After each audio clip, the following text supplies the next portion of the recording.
I couldn't stop loving him until my obsession destroyed everything. London was supposed to be just another city on a long list of business trips, a quick stop between deadlines and airports. But the night I met Daniel changed the way the world sounded and smelled and even breathed, and I remember every detail with a clarity that still feels dangerous. The way the rain slicked across the pavement outside King's Cross Station, the blur of red double-decker buses and taxi headlights turning the puddles into rivers of molten gold, the faint metallic scent of wet iron and roasted coffee that drifted from a narrow cafe tucked between a late-night bookstore and a vintage record shop. I ducked inside to escape the drizzle, shrugging off my coat as the bell over the door chimed and the warmth of espresso and cinnamon wrapped around me like a sudden embrace. And that's when I saw him, a stranger at a corner table, one hand wrapped around a chipped ceramic mug, the other flipping through a script dotted with scribbles and coffee stains, his dark hair slightly damp, a leather jacket that looked perfectly broken in, and a smile that flickered up the second our eyes met as if we'd been exchanging secret glances for years instead of seconds. And when he stood to pull out a chair and asked if I minded sharing the table, his voice carried the soft Canadian lilt of someone who belonged everywhere. A gentle warmth that cut straight through the late autumn chill and the loneliness I'd been dragging from city to city. We talked as if the cafe itself had drawn a magic circle around us, the conversation skipping from films to childhood memories to the absurdity of airline food until the barista began stacking chairs and lowering lights. And when we finally stepped back into the drizzle, it felt like the entire city had shifted its orbit to make room for the gravity that now existed between us. A pull I couldn't resist, even as the rational part of me whispered that this was too fast, too intense, too impossible. But reason never stood a chance against the way Daniel reached for my hand as we crossed the glistening cobblestones of Covent Garden, or the way he tilted his head to listen when I spoke. Like each word was a melody he didn't want to miss. And by the time a clock somewhere struck midnight, I knew I would follow that voice wherever it led, even if it meant stepping off the careful path I'd spent years building. Because something in the way he looked at me, steady, curious, almost disbelieving, promised a story worth risking everything for. And I, foolish and hungry for connection, was ready to risk it all. The next morning, London looked different, as if the city had been quietly repainted while I slept. The rain-washed streets seemed brighter, the air itself charged with a possibility I hadn't felt in years, and my phone buzzed before I even finished my first cup of tea with a message from Daniel. Just a simple good morning, still thinking about last night. But it sent a shock of warmth through me that no amount of caffeine could match. And before I knew it, we were trading texts like lifelines, small bursts of connection that turned the gray morning into a private universe of jokes, half-formed plans, and the kind of confessions that normally take weeks to share. By afternoon, we had arranged to meet again, this time at a riverside market near South Bank, where the Thames rolled beneath the bridges like a restless, dark vein through the heart of the city. And when I spotted him waiting by the food stalls, hands shoved into the pockets of his jacket, that same easy grin lighting his face, it felt less like a second meeting and more like a reunion, as if we were simply picking up a story that had begun long before either of us arrived in London. We wandered through the market, sampling pastries, listening to street musicians, and talking with an intensity that made the crowd around us blur into background noise. He told me about his film work in Toronto, how he was trying to capture the fragile moments between strangers, the quiet magic that lives inside ordinary days, and I found myself revealing things I rarely told even close friends. My restless career, the way I sometimes felt suspended between continents, the loneliness that crept in during hotel nights when the world outside my window kept moving without me. Each word he spoke seemed to carve a space inside me, a room where my fears and hopes could finally breathe. And when he reached for my hand as we crossed the bridge at sunset, the city glowing like a field of molten copper behind us, I felt a sudden, terrifying certainty that I had known him forever. The following days blurred into a pattern of stolen hours and long walks through rain-slick alleys, of late-night dinners in hidden bistros, and quiet mornings spent tracing the outline of his smile across a crowded cafe. And with each meeting, my sense of time, of duty, of the carefully balanced life I had built back in Lagos, dissolved a little more. I began canceling conference sessions, skipping networking events, and inventing excuses for colleagues who wondered why my seat in the front row remained empty. None of it mattered, compared to the way Daniel's eyes lit when he spotted me across a room, or the thrill of reading a new message from him before my plane even touched down, after a brief day trip to Paris. He became the gravitational center of my world, and I orbited him gladly, rearranging flights and rescheduling meetings so we could squeeze one more evening, one more breakfast, one more walk along the Thames into the shrinking space of his London stay. Yet beneath the euphoria, a quiet unease began to stir, a tiny crack in the polished surface of our whirlwind romance. Sometimes his phone would vibrate during dinner, and he'd glance at it with a fleeting tension before silencing the screen. Other times, he'd disappear for hours, offering vague explanations about last-minute film edits or calls from Toronto producers. I told myself it was normal, that we were still strangers learning each other's rhythms, but every unexplained absence felt like a cold draft seeping through a closed window.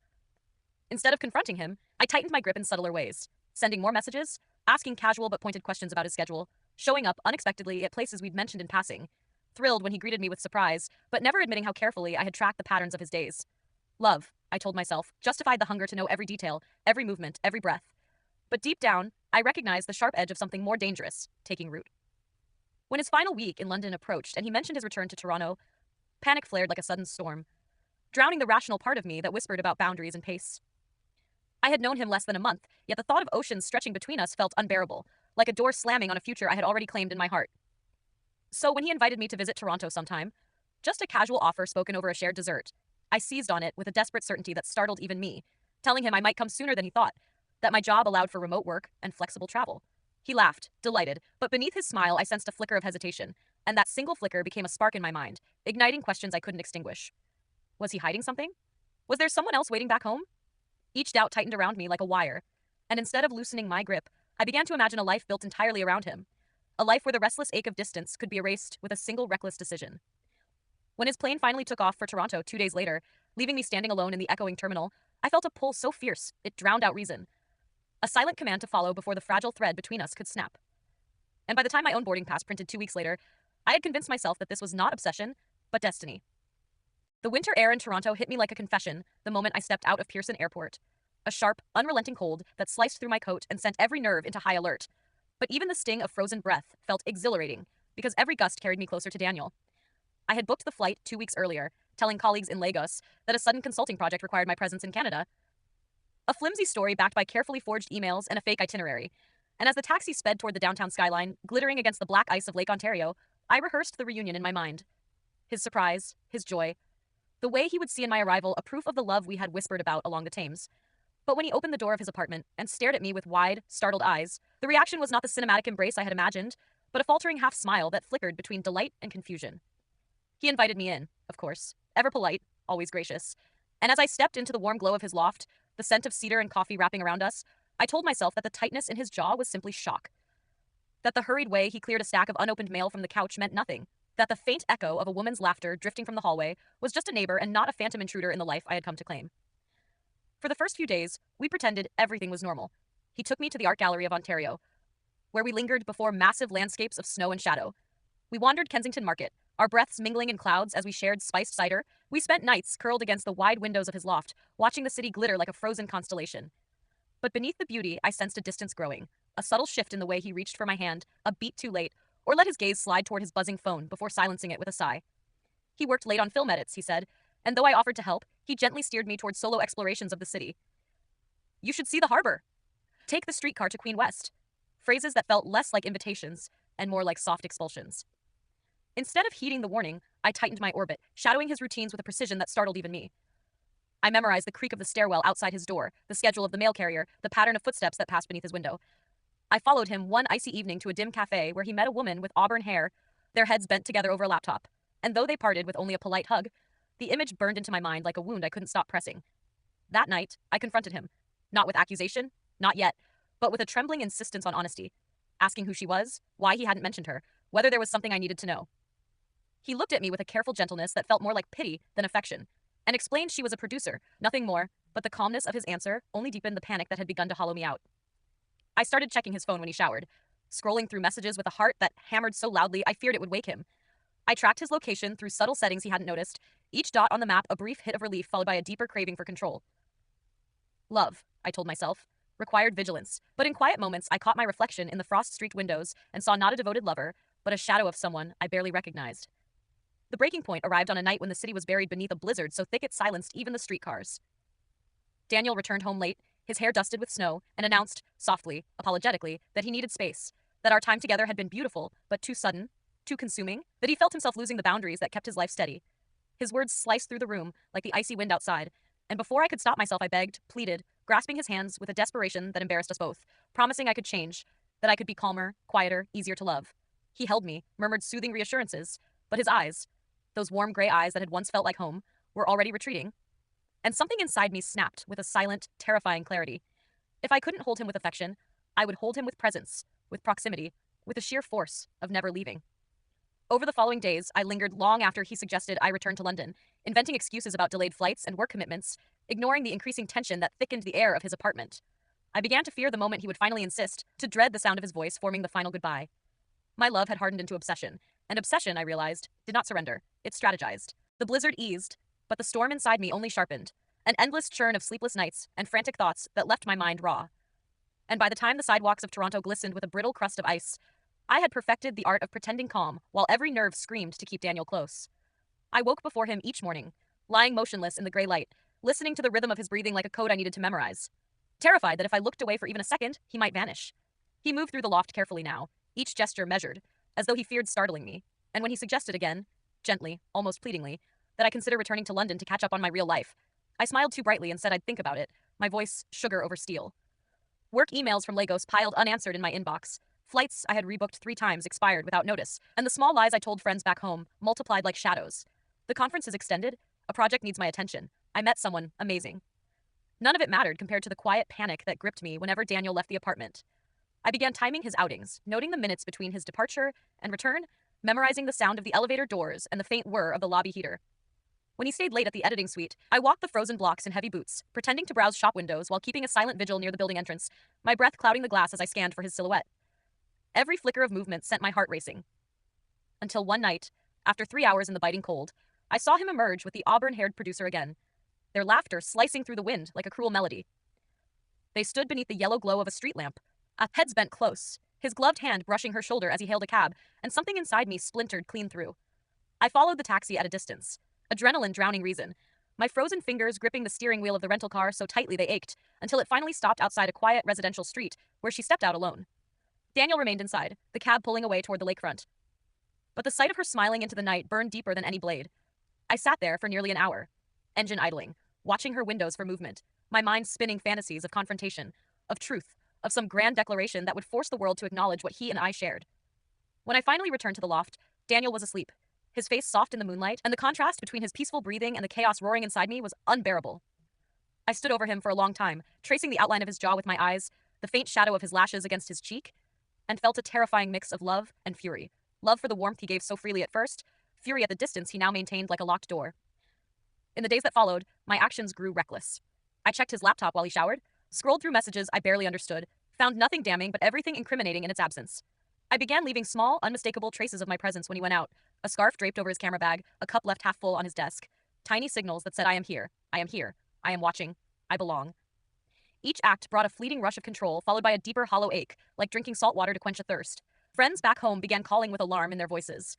My boss left voicemails about missed deadlines and fading contracts. My mother sent frantic texts asking if I was safe. I silenced them all.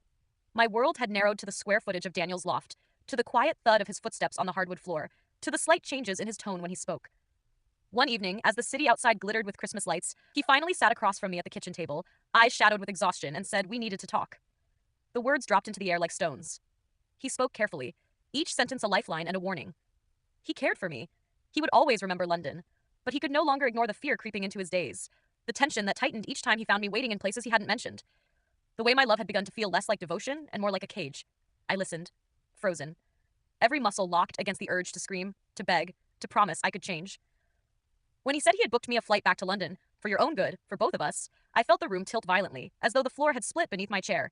For a heartbeat, I imagined refusing, imagined locking the door and throwing the key into the frozen harbor, imagined 100 desperate acts that might keep him beside me forever. But beneath the madness, a thin filament of clarity flickered, a memory of who I had been before this storm. A woman with a career, a family, a life that did not revolve around the orbit of a single man. Tears blurred my vision until the room dissolved into shimmering fragments.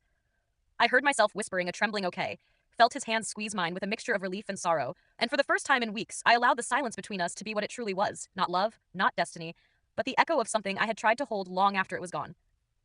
The flight back to London felt like a slow fall through empty space, every mile of sky stretching the distance between the person I had become and the woman I once was.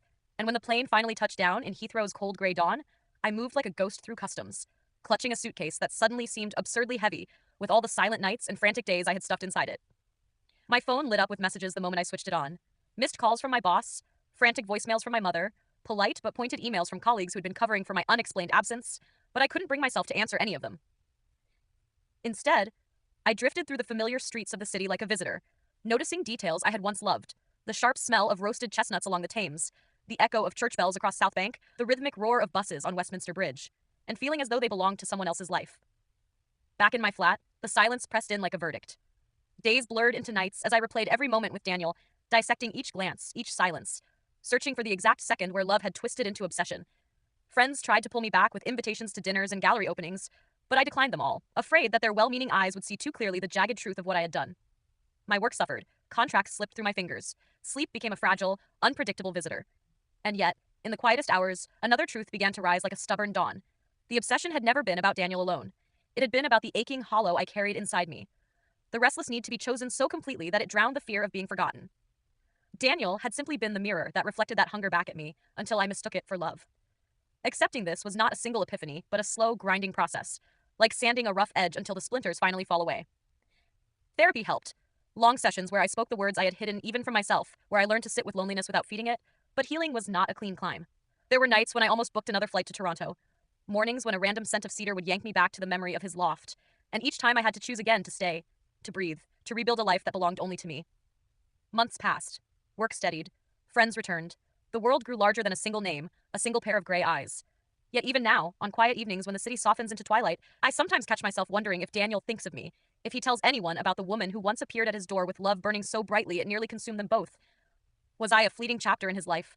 A cautionary tale? A story he shares over drinks when the night turns confessional? Or does he, in some hidden corner of his heart, still feel the echo of the storm we built together? I'll never know. What I do know is that obsession is not a sudden explosion, but a series of tiny choices, each one so small you barely notice until the weight of them tips the world off its axis.